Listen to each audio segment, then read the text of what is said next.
like to talk a little bit about digitization in TaxonWorks today. So when we talk about digitization in TaxonWorks, there's a couple of tasks that will get you started on finding and looking at the objects that are already in a database. These are namely filter collection objects, which if I go to tasks and then filter collection, if I type over here on the left, or if I click filters like this, if you type in these, you'll get two different ones: filter collecting events and filter collection objects. Now, collection objects in TaxonWorks are generally akin to what we typically think of as specimens, or things in your collection that have identifiers and labels. So if we go to this task, you can see a kind of a laundry list of different things you can filter all your collection objects by over here on the left. And this includes a lot of the standard data that is on biodiversity objects. So for instance, we can search by things in our project that are constrained to a specific geographic area as a specimen. So let's look for things from New York. Now you can see when I type in New York here, there's a series of geographic areas included in TaxonWorks that mention different kinds of entries in the gazetteer that TaxonWorks comes with. So I'm going to select the one that is New York and a state and that has a shape, because shapes are really important in TaxonWorks to help constrain things in geographic areas. So let's click on that one.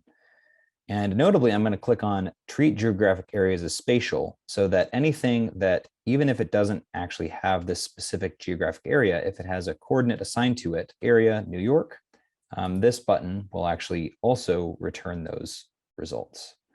So I'm going to hit search.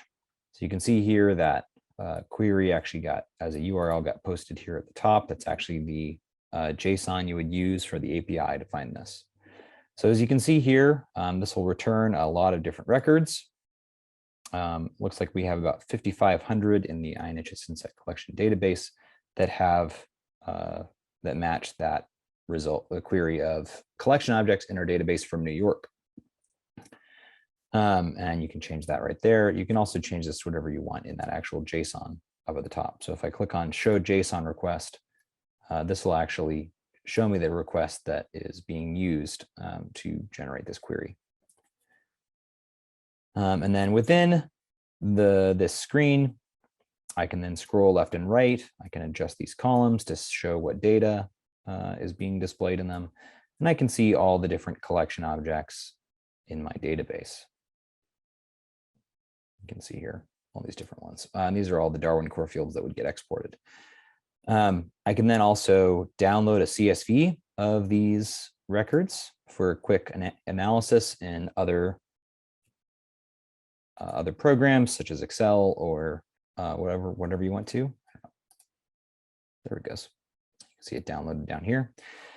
I can also send this set of records to the Darwin core export task, but I'm going to cover that in a different video. So what else can I search for? If I want to reset this query, I just press this button. You'll see that URL resets. And I like to refresh the page every time just to make sure. So what else can I search for? I can do very typical things like searching by taxon name, which also includes all descendants of that taxon name. So if I wanted to look for Monotomidae in our collection, I'll search for that name, and it will return things that are both identified to that family as well as to that species. Over here on the right, you can see that there's a number of different specimens we can see in different genera that were returned underneath the family name of Monotomidae. You can also specifically look for an OTU, and OTUs and taxon names are separate in TaxonWorks. And so this will only return that OTU. So if I just wanted to look for example, this species, Monotoma longicalis, or the genus Monotoma itself, I could have selected Monotoma longicalis there, wait for just a second, and I will look for just things that are identified as Monotoma and not Monotoma longicalis. So you can see here, if I go to scientific name, these are just identified to monotoma and not any lower things, even though I do have some that are identified as something within that genus. All right. I can also search for a variety of different other typical things. So who determined the specimen? What repository are they in? I can filter by identifiers, either by range or by an individual one. I can filter by preparation. So let's look for all the things that are in pillboxes in our collection or in our database here. So you can filter by all those. Obviously, this is going to return a lot if you're going to use some of those larger controlled vocabulary terms, but I can see that I've got 1,100 or so records in pillboxes. You can also search by your curated bio curations, and these are managed in a separate task. This is your controlled vocabulary for things like life stage and sex, and other collection terms. Maybe you'd want to add something like caste or whatever other things correspond to that, those kind of things in your collection. You can filter by a collecting event, which is a separate concept in TaxonWorks from a collection object. So you can filter by those as well as by any of the fields within the collecting event, including time, verbatim fields like latitude and longitude, and things like that. Collector.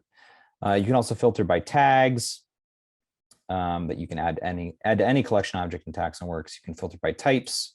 If I wanted to look for all the holotypes in my collection, I can do it this way and find all the types in Taxon that are in my database.